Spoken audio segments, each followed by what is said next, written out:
Greetings. Welcome to week 3 of Dahlonega Baptist Church's 40 Days in the Word. If you've been with us the past couple of weeks, you'll remember that on week 1, we highlighted a devotional Bible study method entitled Pronounce It. Last week, in week 2, we employed a devotional technique or Bible study technique called Picture It, where we use the sanctified imagination to visualize what's going on in the passage so that we may enter into the passage. Week 3, we highlight a method labeled Probe It. Probe It applies 9 questions to a passage. Those questions serve almost as a spade to unearth the truth God has preserved there for us. The 9 questions are arranged in such a way that the key word in each of the questions forms, or the first letter of the key word in each of the questions forms an acronym. Space Pets. Here are those questions. The first one, is there a sin to confess? The second one, is there a promise to claim? The third one, is there an attitude to change? The fourth one, is there a command to obey?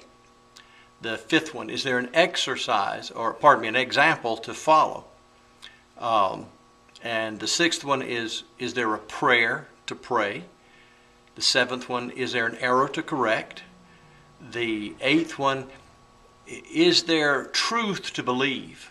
And the ninth one is there something praiseworthy in the passage? So, we take these 9 questions, we apply them to that, each one of them, and allow God to speak to us. We first apply them in a general way, and then when we find that a question applies to the passage, we see if it applies to us in a personal way. Let me give you an example. Reading from today's passage, Mark 8, 34 through 38, we'll be reading from the Message translation. Jesus called the crowd to join his disciples. He said, "Anyone who intends to come with me has to let me lead. You're not in the driver's seat, I am. Don't run from suffering, embrace it. Follow me and I'll show you how. Self-help is no help at all. Self-sacrifice is the way to save yourself, your true self. What good would it be to get everything you want and to lose you, the real you? What could you ever trade your soul for? If you are embarrassed over me and the way I'm leading when you get around your fickle and unfocused friends, know that you'll be an even greater embarrassment to the Son of Man when he arrives in all of the splendor of God, his Father, with all the army of holy angels." Well, let's apply this Space Pets, at least a few of the questions. Is there a sin to confess? Well, when you look at the passage, I guess the greatest sin that we could see in the first one is trying to take the leadership position from God. Trying to be in the driver's seat in one's life.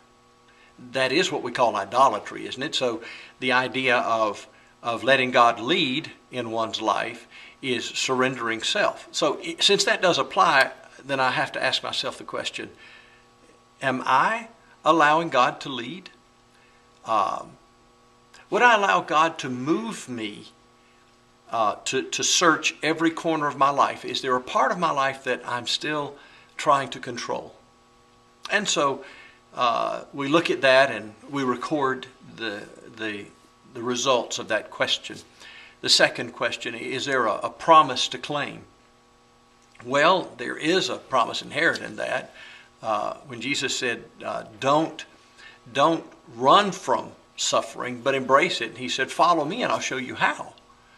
Well, that is a promise. It may not be the kind of promise that we were looking for, but it is a promise. And it's an important promise that those who follow Jesus are going to experience some difficulties.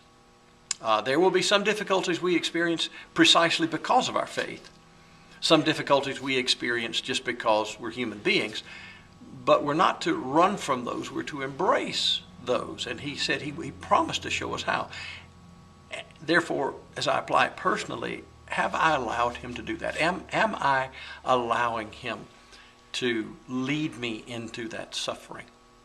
The third question, is there an attitude to change? Well, yes, there is one.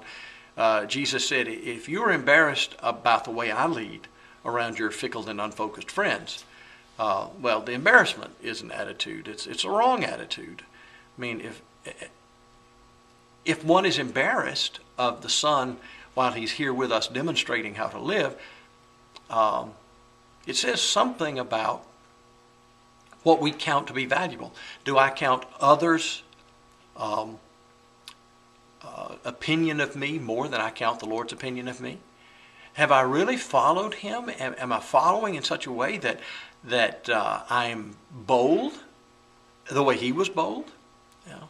Well, you can see how the questions apply. Apply them first generally to the passage. Is there a sin to confess? Is there a promise to claim? Is there an attitude to adjust or to change?